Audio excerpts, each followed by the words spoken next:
Hello, everybody. Who, by show of hands, does not have the car maintenance gray box? Anyone not have it? Michael doesn't. Okay, it's not that big of a deal. It's a pretty basic kit, and we'll just go through a few of the things in it right now, or what's in it right now, and then we'll talk about what they all are throughout this class. On the left side, if you open it up, on the left side is just your run-of-the-mill flathead screwdriver, Phillips head screwdriver, and then there's different sizes of hex heads right here. You put them into this particular one, and if you need to get into some bolts or something in your engine compartment. You shouldn't need this because if it involves unscrewing bolts and stuff, you should probably take it to a mechanic, unless you know something about cars. The red tape is electrical tape to be used on like wires that are exposed. You wrap it around and it protects it from shocking anyone. Your basic wrench. And then the most important thing in here are the cables, the jumper cables, okay? Which we're gonna talk about what to do with these in a little bit. Has anyone ever jumped a car? Jake has, Dan has, anyone else? Oh, Eve has, great. Okay, so you kind of know, Malachi says a little bit. You know pretty much how to do it, but we're gonna learn again because some people don't, and it's a good refresher. It's a good thing to keep in the front of your mind. And these are fuses. Sometimes if your like radio stops working, or if it's as basic as changing a fuse, then these are nice. We'll go over exactly those as well.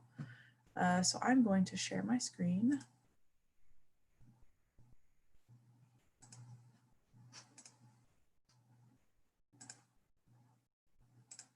And we're going to go for it. Can everyone see that? Whatever. Yep. Good. Okay.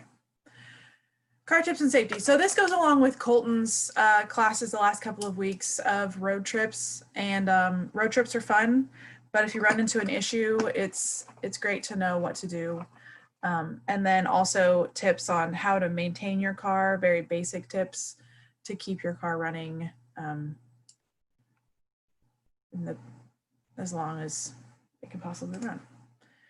Okay, so the first thing that you need to do before you go on a road trip, and probably about once a month, is to check your fluids. I am totally guilty of not doing this as often as I should. I'm sure most people who own cars are. They say once a month to do this, just in case, because if you have a leak or something in your car and you don't have oil, you will ruin your car. Okay, so Shia LaBeouf says just do it. We're gonna watch a video. The guy's gonna go through how to do this. I wish I could do this in person. It's much easier. I could have a car there. You could all be around it. You could be looking at it.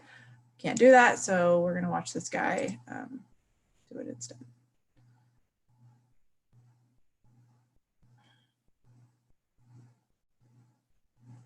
After an ad, of course. Email sent. Attachment downloaded. Hey Google, pause Wi-Fi for the kids. Computer charts going up and down. Funny text, red.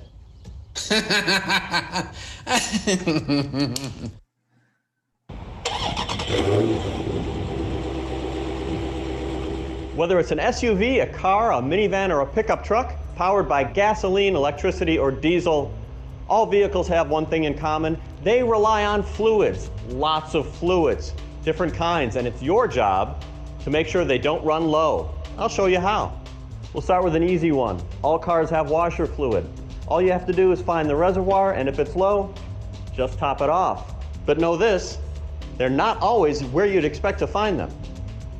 Motor oil, which lubricates your engine, is one of the most crucial fluids and one of the ones most likely to run low as your car ages especially and begins to leak or burn oil. With the car on a level surface, turned off for at least 5 minutes, get the dipstick, pull it out, wipe it off, and reinsert it before you take your reading to get an accurate reading. Now, when you pull it out, you will see the oil comes up to a particular point. So this section here, it's plastic in this car, represents the operating range, and the oil you can see is just above halfway through the operating range there. It's okay if it's anywhere in this range, but if it's below half, you're going to want to top it off. Typically that operating range represents a quart of oil, and motor oil is provided in quart bottles. So if you need to fill it, you find the filler, which in this case is up here pretty high. It's always a separate filler. And top it off. Now, don't try and get ahead of things by overfilling it, because that can cause problems in the long run. What you want to do is follow the directions for your particular vehicle or your vehicle's oil life monitor to decide how often to change your oil. Now, if you have a gas-powered car and the oil is this black, chances are you need an oil change right away. This happens to be a diesel car, and diesels turn black very quickly, and it's considered normal. Oil dipsticks can be hard to find, but nowadays they tend to be highlighted with colored plastic. Now, if you can't find one and you don't find it in your owner's manual, you might want to dig a little deeper, because some new, especially expensive and exclusive cars have electronic oil level monitoring that you can view in the instrument panel. Coolant is the fluid that keeps your engine cool. It is a mix of antifreeze and water, usually 50-50 mix. And to check it, all you have to look for now is the recovery tank, which is usually a plastic translucent tank like this one. Even if the radiator itself has its own cap, there's seldom any reason to remove that anymore. And you'll see, typically, because it's translucent, you can see the level of the fluid in here. You can even backlight it a bit with a flashlight if that helps. And these tanks tend to be marked either maximum and minimum, or hot and cold, because the level varies whether the engine's hot or cold. And if it is below the minimum or cold level when the engine is completely cold, you need to add some. 50-50 mix, water and antifreeze. Never open the recovery tank cap or the radiator cap when the engine is hot.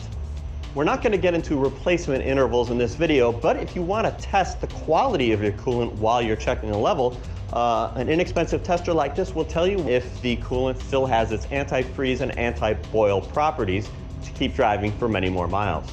Some cars will give you a warning inside if your brake fluid is low, but not all cars will, and it's best to check just to be sure regardless. Brake fluid reservoirs typically are near the driver, and they're similar to coolant recovery tanks. They're translucent plastic, so you can tell what the level is. This one is marked max and min. If it's not full, top it off and keep an eye on it, because brake systems typically don't lose much fluid unless there's a leak. You might want to use a funnel, because this stuff is very corrosive. You don't want to get it on your paint. If you have an automatic transmission, you have some kind of transmission oil or fluid, but that doesn't mean you'll be able to check it yourself, because nowadays transmissions are sealed. But with older cars like this one, typically they would have a dipstick, and it would be further back like this, closer to the cabin than the oil dipstick, which is usually at least a little bit further forward. And there are ways of doing this differ from one vehicle to another. You might need to have the engine warmed up, or the transmission warmed up, or even the engine running while you do this, but for our purposes we're just going to check this way. Now, if you do find that you need to add some, you're going to find there is no filler hole for automatic transmission, so you're going to need a funnel to use the dipstick tube itself. If you have a manual transmission, it has oil too, but there's no dipstick that the average consumer can just check. If it is a modern stick shift though, you probably have a hydraulic clutch, and that means you have a reservoir and fluid there. It's actually just brake fluid. Some cars will have a separate reservoir for the clutch master cylinder, and some cars will use the same reservoir for both the brakes and the clutch. For most of automotive history, power steering has been hydraulic, which means it has fluid too. Typically, you will find the power steering pump driven by the belt. That'll help you find it. And there is an integral reservoir built right in. This is an atypical design. I won't show this one. Usually, there is a cap with a little dipstick built right in that shows you whether you've got enough fluid. Nowadays, hydraulic power steering is on its way out. In the past few years, electric assist power steering has taken over, so if you have a newer car, you might not have fluid at all. So what about electric cars? Well, they don't have motor oil or transmission oil that you can check yourself, but they do surprisingly have a lot of the other same fluids. They got washer fluid, they have brake fluid, and a lot of them still have the same type of coolant that a gas engine car has. It's used to control the heat of the electronics and the battery pack. Okay, let's get out of this. The Martins here just realized. Stop.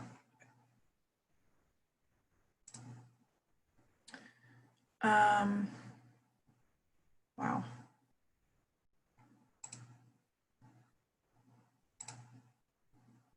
Okay, so who here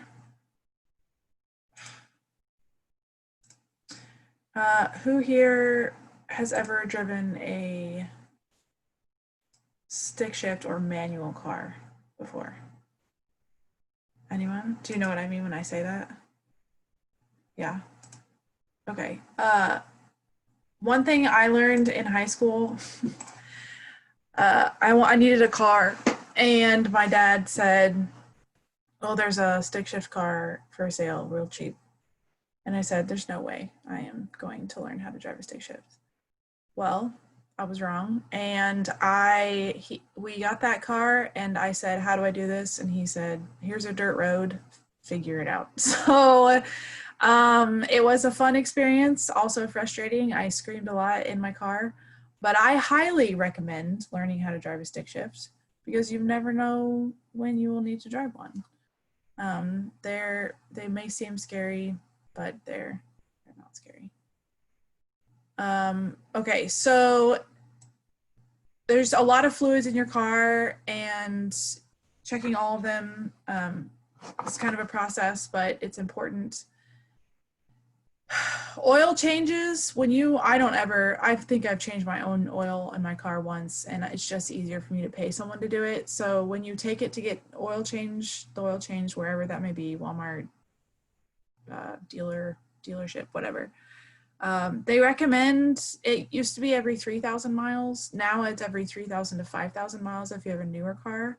And some cars, like hybrid cars, you can go up to 10,000 miles without getting your oil changed. But even between, like they say, we'll check all your fluids when we change your oil, but even then, between the oil changes, you need to check it, because if you have a leak, then there could be a problem. One thing that's really important, like how many of you even have cars right now? Leanne, you raise your hand. Who else? Anya, Jenna, Brandy. Okay. Eve says you kind of have a car. Oh no. Okay. Emily says she kind of has a car. Okay. So usually in the glove compartment, there's a vehicle manual. Sometimes it gets put somewhere else. I would always keep that with the car because it is so handy to go in there and be like, where's my fluid, where's my windshield washer compartment? I don't see it right off the bat when I lift the hood. Another thing I didn't actually put in here is sometimes it's hard to figure out how to pop the hood because it just depends on the car. There's always something, a lever on the inside of your car by the driver's side. You have to pull it out, and then you have to go around to the front of the car and find a little latch. Like you have to stick your hand into there and find a little latch. Sometimes it's on the side, sometimes it's a button you have to push down, and that will unlatch the hood, and then you put it up, and there should be a rod that props the hood up. Sometimes there's not one of those either, but in the manual, it will tell you how to pop your hood. It will tell you everything you need to know, how much your tire should be inflated, what kind of oil your car takes, how to fix the child lock door on your car. There's tons of things in your vehicle manual that you probably need to reference, so always know where that is. Okay. Are there any questions on checking your fluids? If there are, just unmute yourself and ask away. Okay. Next slide. Jump starting your car, which is where the cables come in. These jumper cables come in. We'll watch another one.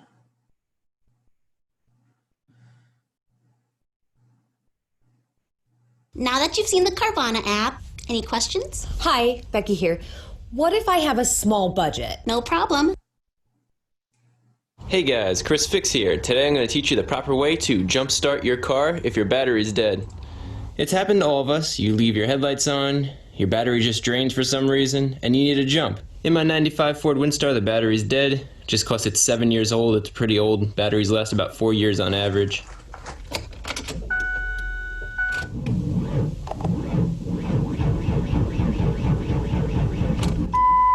As you could hear, it won't start, so I'm going to show you how to safely and properly jump a car. So the first step is get a car that runs and pull it up to the car with the dead battery, so the jumper cables could reach both batteries. You want to make sure that both cars are separated and don't touch each other when you do this. You also want to make sure that you take the keys out of the ignition for both vehicles. For each of our vehicles, you want to find the battery and find where the positive and negative leads are. This is my truck battery. This is the battery that works. So here's the positive, it's red, and then here's the negative, it's black. Now if we go over to our van, which is not starting, we can look at the battery, and you can see right here, black cable, that's our negative, and then this one is our positive, it's our red cable. So once you identify that, we could begin. Now you're going to want to take your jumper cables and spread them out, so you have one red, one black in each hand, and just detangle the wires. Here's the dead battery in our van, and we'll take out the jumper cables. From this point forward, we don't want the jumper cable ends to touch each other. The first thing we're going to do is take the one side of the jumper cables, we're going to get our red, which is our positive, and we're going to attach it to the positive side of the dead battery. You want to make sure you get a good connection right on that battery post. You can see that these copper pieces are touching the metal on the post, and there's a good connection. If you want, you could wiggle it around a little bit, just make sure you get it in there good. The reason why you attach the red cable to the dead battery first is because the dead battery doesn't have as much energy as the good battery. So starting here is the safest. You could take your ground and just put it on a piece of plastic. You don't want your ground touching any bare metal, because then you'll be grounding it out. You could just leave it there for now. We're going to connect it to the battery in a second. Now we're going to go over to the good battery. We're going to grab both of our leads just like we did before. Don't touch them together. We're going to take our red one and put it on the positive terminal, which is also red. At the good battery, we're going to get our black lead, and we're going to attach it to our negative side here. So we'll attach this here. Now we have the black lead and the red lead on the good battery attached. Back at the dead battery, this is the last lead we have to attach, but you aren't going to attach it to the negative battery terminal. Touching the lead to the negative battery terminal will cause a spark, and these sparks can ignite any fumes from the battery and cause an explosion. Batteries could create hydrogen gas, especially when they're run down and not working properly, and hydrogen gas is explosive, so to play it safe, just find another grounding point. Some cars have a ground spot away from the battery specifically for jumping your car, so check your owner's manual. If not, find a bare piece of metal for a ground that isn't a moving part and that isn't attached to an electrical component. So when looking for a ground, you want to try to find something that's bare metal. If we look here, there's a nice ground here, but unfortunately this wire is pretty thin. So if you don't have a good connection to this ground, this wire is thin, so you could actually melt it. A good spot to look is on the engine. When we're looking at the engine here, here's a nice bare piece of metal. My only problem with this bare piece of metal is that it's right next to the fuel pressure regulator, and we're trying to avoid sparks next to anything flammable, so this isn't a spot that I would want to use. But it's nice because it's a nice thick piece of metal, it's bare metal, it's directly connected to the engine, so you get a good ground. In my case, what I'm going to do is I'm going to go find the strut tower, and as you can see on my strut tower, there's a bunch of good bolts that provide a good ground, and they're also bare metal, so we're going to attach it to that. The other good thing is this strut tower is away from the battery, so we don't have to worry about sparks. But there's tons of grounds that you could use. In this case, this is just one of them. Just get in here and clamp right down onto that, and make sure you have a good connection. So with our cables all set up, one last thing you want to do is you want to inspect to make sure that these cables are not near any cooling fans. You can see our cooling fans are over here, so we don't have to worry about that. And our serpentine belt is on the other side, so we don't have to worry about that. Now that our cables are clear, let's check out the other side. Moving to the good battery side, the fan is right here as well as the serpentine belt, and our cables are out of the way over here, so we're ready to jump the vehicle. Now we're going to start the engine on my truck, which is the good battery, and let it run for 2 minutes.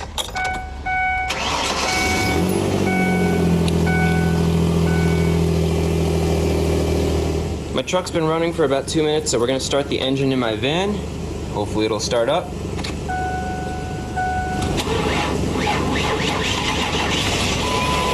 There we go. Now, right away, you want to go and take off the negative terminal first.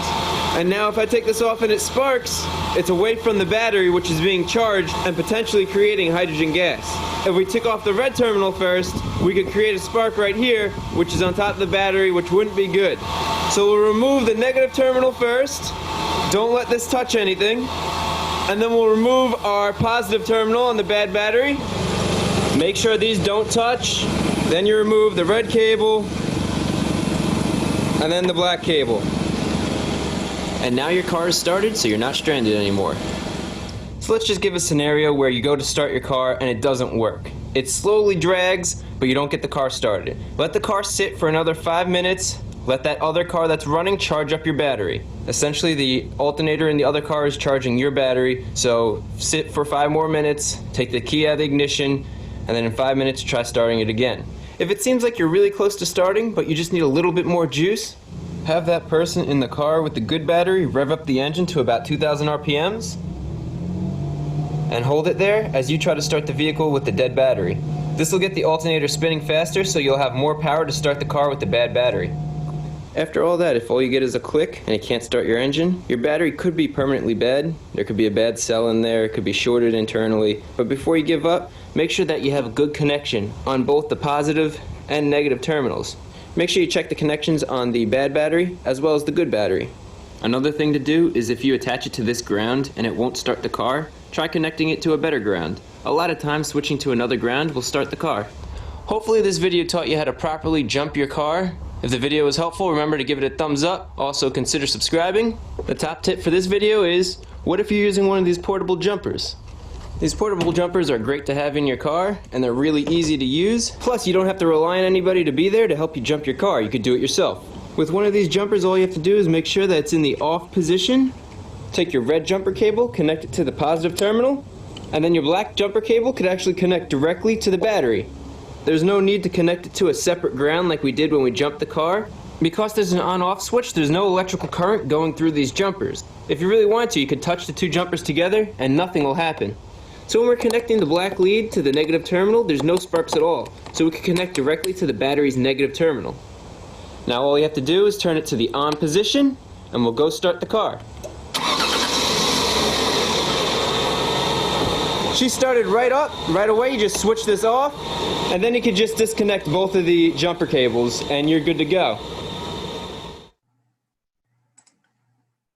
Okay, so obviously we have already had a couple people comment on getting paid in the construction industry is hard.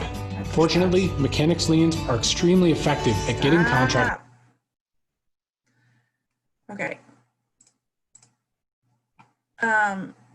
So Jake and Caleb, you guys chimed in. I would like you to explain what you meant by Jake can go first. Not always the case, though. What do you mean by that? Like, sometimes if you take it to your car to Walmart, they could mess up and put the black cover to like actually look at the battery and not just, oh, red and red goes together when right. You could be actually putting it on the negative. Okay, good. Yeah, so it's always good to look. Red is positive. So if you see a positive next to it, but there's a black on it, then you have to look at both things. So positive and negative, okay? Caleb, what do you mean by, okay, well, that's what the guy explained in the video. You could also have a rechargeable jumper pack in your car. That's true. But considering they're $50 to $100 to purchase, not a lot of people have the money to keep that in their car. Jumper cables are free because you got some through the kindness of Upward Bound. And so if you ever need to jumpstart a car, then now you know how to do it. let's see, let's go on to next. Well, wait. Oh, so just for in the notes on the right here, that's the order in which you plug them in. Now, a lot of people, when I first learned how to jump a car, you connected red to red, black to black, and you didn't worry about grounding it. But for safety reasons, this guy explained the safest way to jump a car. Some people might be like, doesn't matter, just hook them up. Okay, but this is the safest way to do it to prevent any accidents. You hook up the bad battery red first, and then the good battery red, and then the good black and the bad ground. Okay, that's when you're attaching it. And then when you're removing it, you kind of go backwards. You do the bad ground, bad red, good black, okay? So it's a little confusing, but Google's great if you ever get in the situation, you can just look it up. Okay. Okay, changing a tire, which everyone should know how to do. I'm gonna emphasize this very first before we even watch the video. You must find a safe place to park. The side of the highway right on the shoulder is not a safe place to park. If you can get somewhere safer, do it. If you just pull as far, if you're in the ditch, changing your tire, obviously not a super steep ditch because you want to be on level surface. Get off into the ditch because I see all the time people change their tire right on the side of the road and it's so dangerous. Okay, so we'll watch this video and they'll say the same thing, but.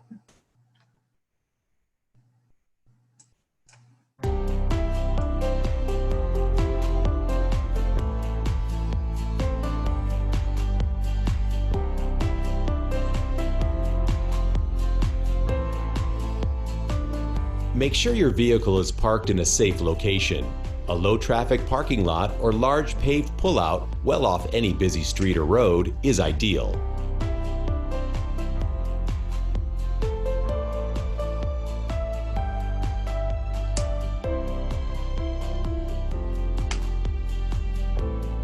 Set the emergency brake first.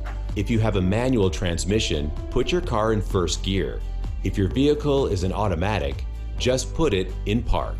Next, place wheel chocks or big rocks behind and in front of the tire opposite the one being changed. This will prevent vehicle movement and the jack from slipping while we work. Next, find your lug wrench, jack, and spare tire. These tools are often located in the trunk under the carpeting. Your vehicle's manual will indicate exactly where they are. This only applies if your vehicle has a hubcap.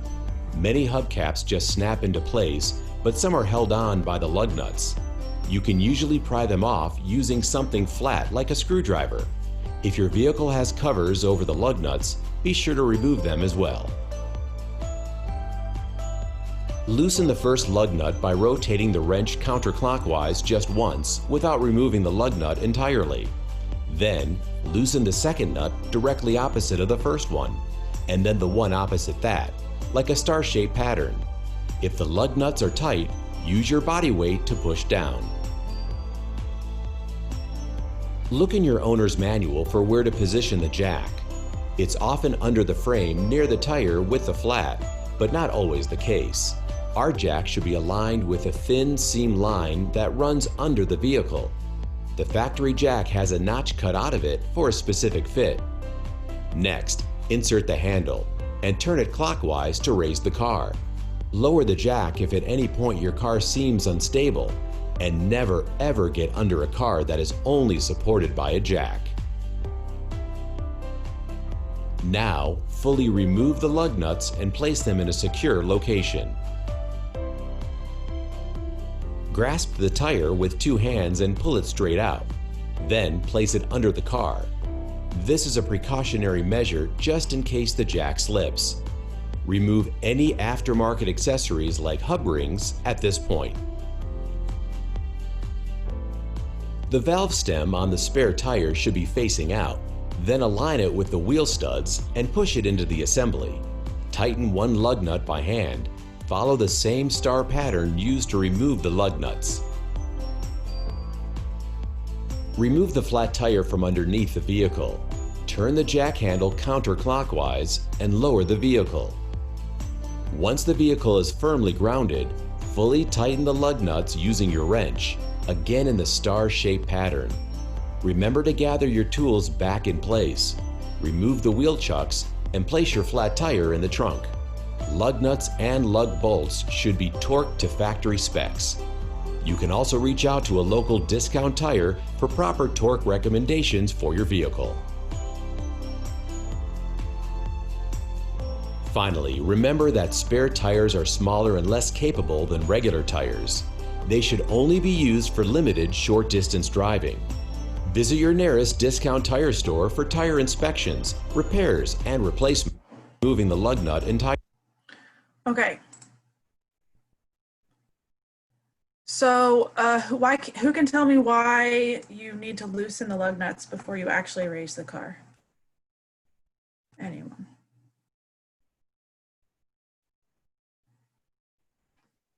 Anyone, or I'm going to call on someone. If it's too tight, like if you try and undo it while it's raised, it'll make it unstable. Unstable, and the tire will just rotate like it. Someone's typing. Yeah, that Caleb's right. So those are both right. It's unstable and the tire will just spin. And if the lug nut's super, super tight, if the tire's on the ground holding it, it makes it easier for you to loosen. Sometimes you'll get a lug nut, guys, that's really on there and it just takes some work to get it loose. And then do not stomp on the wrench. Tire iron. Be very careful how you do it. Because if you get to a point where you're putting all your weight against it and then it loosens automatically, somehow it will maybe smack you in the head. Yeah, or people break their arms or break their legs trying to like stomp on it. Yeah, so if you can't get it, try and get someone who is stronger than you to help you. Eve says if it's too tight, you can put a pipe on the wrench to give you more area to hold on to. That's true, because the very basic tire irons are they don't give you much to hold on to. If you have a pipe, that's great. I don't know where you're gonna get one. Yeah. If you have one in your Anyway, car, you can get more leverage by increasing the length. Yeah. So and then they do it in the star pattern. I don't know if you guys, because it helps tighten them all equally if you go in the star pattern instead of just doing it in a circle. And then you would obviously take that tire to be repaired and then put it back on as soon as possible, because donuts, on the donut, it says don't go any faster than, I think it's either 45 or 55 miles an hour. It's not very fast.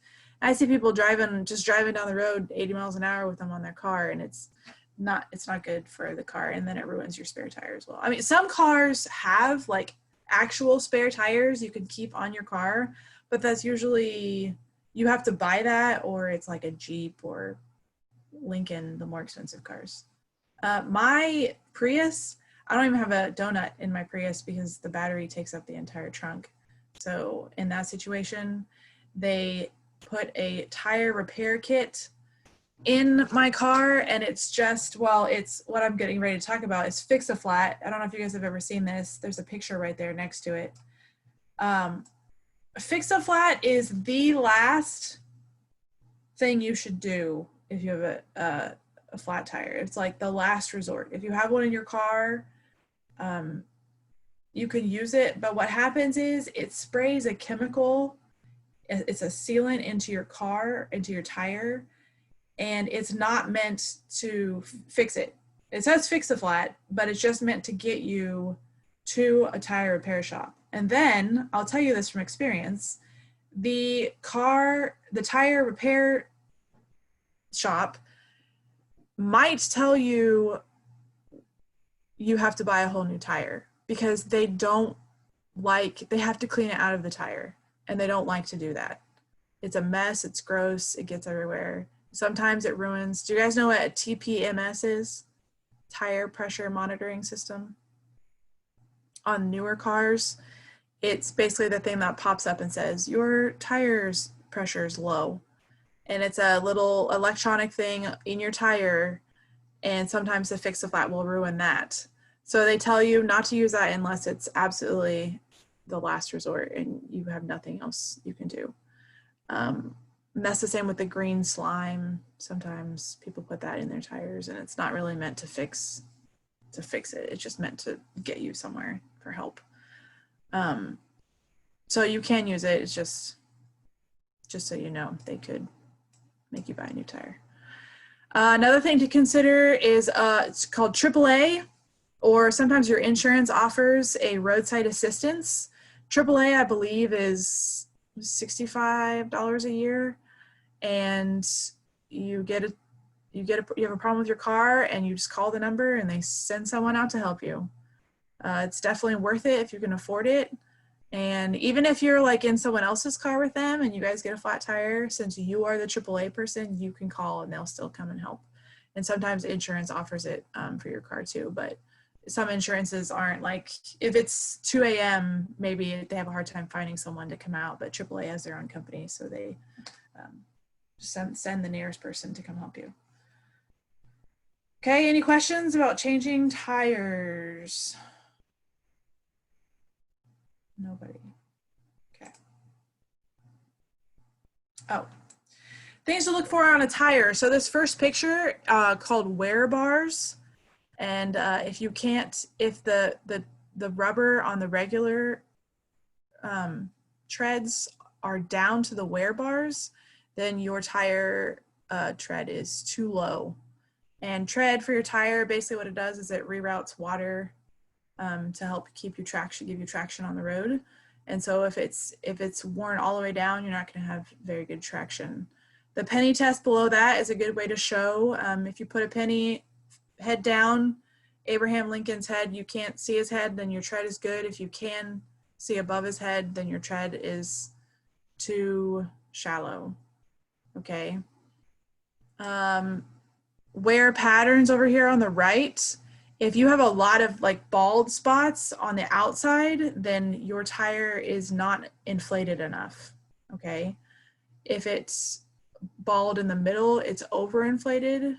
And then if it's bald in random spots on the tire, it means there's poor alignment, which just means they're not as straight as they need to be. And it's an easy fix. Well, balancing is a pretty easy fix. Alignment, they have to take the tire. It's a little bit more involved, but getting your car realigned. And when you're driving, if it's like wobbling, then you need to have your car realigned or to the tires balanced. And you just go up and you tell them this is what's happening and they'll be able to do it for you.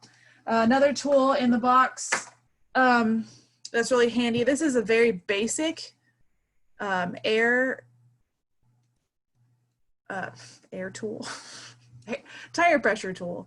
And you stick it on the valve and it pops out and it tells you how much pressure, that's the wrong side, how much pressure is on your tire. And this is where your car manual comes in. How much should my tire be blown up? Sometimes it says it on the wheel. I sometimes have a hard time finding it on the wheel. It just depends on the wheel.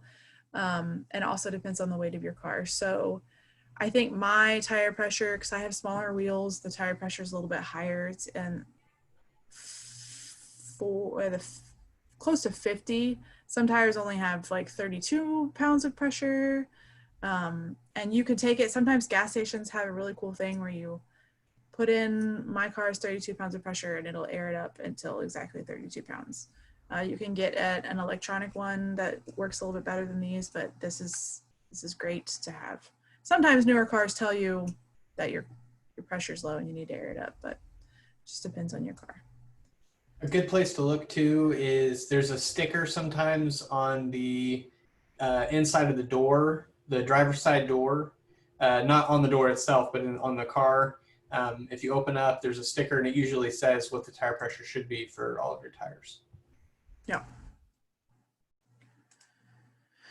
Okay, so when you don't have good tires, and sometimes just in certain driving conditions, hydroplaning is an issue. Has everyone heard of hydroplaning?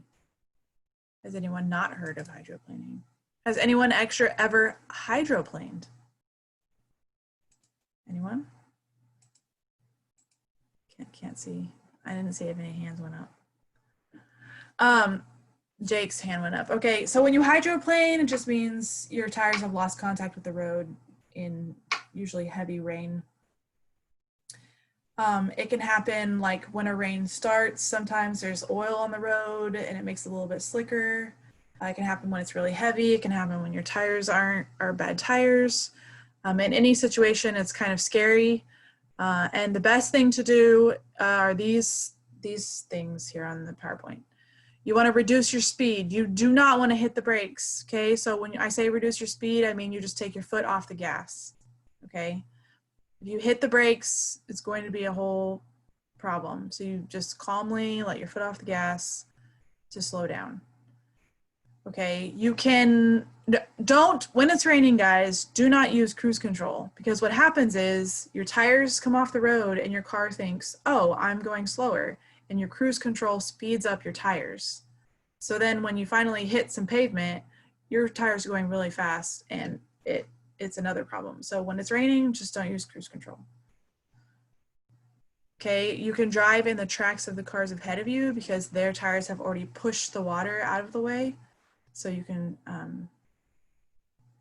sorry, number one, reduce your speed just means slow down. But also if you're hydroplaning, don't hit the brakes. Avoid puddles. If you see a large body of water and you think, I want to splash through this, just don't do it, especially if you're going very fast. Just avoid puddles. Don't swerve around the puddles, obviously, but don't purposely go through them. And then check your tires. Regaining traction is, like I said, take your foot off the gas, don't hit the brakes. You turn the wheel. This one would be hard for me because you're skidding in one direction and your reaction is to turn the other direction. But you're not supposed to do that. You're supposed to turn into the skid. So if your car is skidding to the right, you slowly turn your wheel to the right and it aligns your car basically and it helps you come out of it, okay? And then it says wait to regain traction. The situation only lasts a few seconds normally. So if you just take your foot off the gas and just wait, then usually it doesn't take much for your car to stop hydroplaning. Okay, and just slow down. Everyone just slow down. Questions about hydroplaning? No? Okay, a big thing you need to watch out for is work zones. I know you guys probably hear this all the time, but there are people working and people die in work zones all the time. Construction workers, there's wrecks because people are driving too fast, texting, not paying attention. So when you see orange signs, you're in a work zone, slow down, obey all the signs, drive the speed limit. It's tempting to drive above the speed limit. Everyone else is. Drive the speed limit. Watch out for the workers and the vehicles. A big thing is stay in your lane. This is one I see most often not being followed. People just switching lanes back and forth in the middle of a construction zone. It's just to pass and stuff. Just stay in your lane. And then there's always, it depends on the state you're in, there's always a way to report unsafe conditions. If you have an issue with like a situation that happened, you can report it. Yeah, Jenna's right. The fine's double. If you get like pulled over for speeding or something in a work zone, it's double the price of a normal ticket. And if you hit someone like a construction worker or something in a work zone, you go to jail. I'm pretty sure you go to jail. So yeah, just slow down in work zones. Okay. Warning lights in your car. Some of them you might not know what some of the warning lights are. So this is a general, of course, all cars are different, but these are the basic warning lights. If this first one comes up, it's a check engine light. The coolant temp warning. My dog is waking up from his nap. Is this one that looks like it's in water. Oil pressure warning. TPMS is what I said earlier, the tire pressure monitoring system. Bye, Vana. The ABS light, which is your anti-lock braking system, which basically makes it so your car doesn't like it doesn't skid. It like brakes slowly so that it's better for braking than just skidding to a stop. Your low brake pad warning indicator. I've never seen this one. I don't think my car has that, but it's just telling you that like your brake pads are low. Another indicator that your brake pads are low is when you brake, you'll hear a squealing noise. It sounds terrible. Battery charging alert is up there on the right. Transition temperature. Service vehicle soon. Sometimes people have one that says service your car your oil is 50% used or something like that. It's just different cars. Your braking system has an issue. Your low brake fluid indicator. Your gas cap. That's one I had an issue with in one of my old cars. My car would actually not. It wouldn't. If a warning light came on in my car, the cruise control wouldn't work. It was like a safety measure they put into it. It's like, you better get this fixed if you want your cruise control to start working. And the gas cap sometimes was loose, and I just have to fix it. Blinker fluid. That's a good joke, Elizabeth. Unless you're being serious, and then there's no such thing as blinker fluid. The other ones are security system indicator, which I don't think I have that one on my car either. Stability control, that happens when you skid. Sometimes that pops on. Washer fluid. DPF light, which is for a diesel car. Lamp out means you have a light, a headlight out. Airbag fault, and then engine start system fault indicator, which also is not on too many cars. And then those other bottom two are for diesel cars, which some of you might drive diesel truck at some point, but I never have, so. Okay, I am not plugging O'Reilly's, but I never have any issues when I go to O'Reilly's. And the nice thing about O'Reilly's is they test things for free. Like if you think you have a battery issue, you take it there and you say that, and they'll test it for you. It's free. They'll be like, yeah, your battery's bad. And then they'll let you buy one from them. How nice of them. But they also, they can test your alternator and starter. They have like this thing that tests all the computer codes. They will help you install the wiper blade and a light bulb. As long as you buy them there, they'll come out and put them on for you, which is nice. And then they'll check your engine. They can't do anything about it. They can just say, it's throwing a code. You need to take it to a mechanic. It's throwing a code. And then with your batteries, they will dispose of batteries for free. And you actually get some money back for bringing in a battery. The core is worth like $25. So if you bring it back to them, they will give you that off of your new battery. I'm pretty sure most auto stores do that. And then I didn't know this, they dispose of old oil too. So if you change your own car, if you change your own oil, they'll dispose of it. And then that little thing I was telling you about in the maintenance, the car kit, are fuses. And fuses can be located on the side by the driver's side where you open the door. If you look, there's a little compartment and you pop it open, there's fuses in there. If a fuse is blown, it could look like that down at the bottom. It's not connected. Another place fuses could be is in the engine compartment. There's a fuse box. Fuses are getting into a whole different thing, but if it's like your radio or something, you're like, maybe my fuse blew, and you can look at it. You've got a pair of pliers, you pull it out, and if you look, you probably cannot see it, but if you look at your fuse on the flat end of the fuse, you can see a 10 right there. There's different amperages of fuses, and if you just you have to replace it with the same amperage, so you can't put like a 30 and a 10. It's not going to work. You have to make sure you put the right one in. Then it could be as easy as that to fix it. Otherwise, you have no radio, or you take it to a mechanic. Does anyone have any questions? Google is a great thing. If you have any car questions, you can usually find it. Yep. Yeah, YouTube. Yes, Emily has a question. what's the order for removing jumper cables? Okay, I will post this PowerPoint, but it is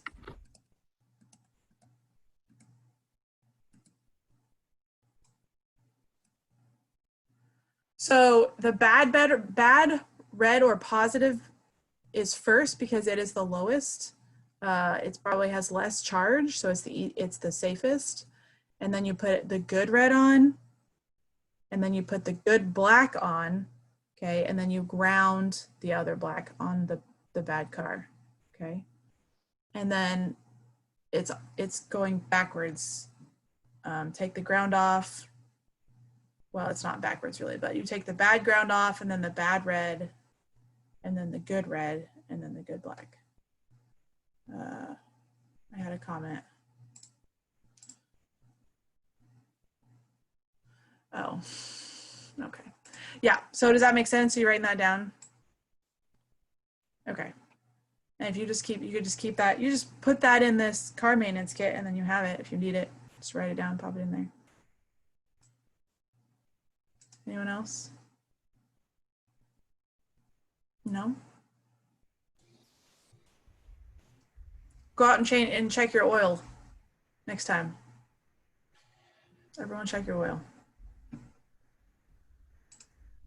All right. Well, thank you very much. I hope you all learned something that can save your life someday. Or save you time anyway, save you money. There's just a couple things I wanted to give everyone a reminder about. The book reports again are due next week, so make sure that you are getting your book read and you know which of the 3 tic-tac-toe activities you're going to complete, which 3 in a row you're going to do for your book report. You'll be presenting those next week. There was one other announcement. I think that's all I can think of right now. But this is week 5, everybody. Congratulations. You've made it this far. Don't give up now. You have this week and next week, and that's it. So get all your homework caught up. Vana was able to do it today. She got done a lot of homework assignments today. So don't give up. You have time still. It's not too late to get those homework assignments caught up that you've missed. If you have a question about what you've missed, we can help you. But again, it's as easy as going into the classrooms, looking at the classwork tab, and seeing how many of those assignments you have submitted. And that should give you an idea of what you still have yet to submit. So does anyone have any questions about anything? One last thing I do want to tell everyone, we put a video in the Student Central. We're going to be posting videos, kind of like recap videos for each week. So check that out if you want a reminder of what week 1 was like.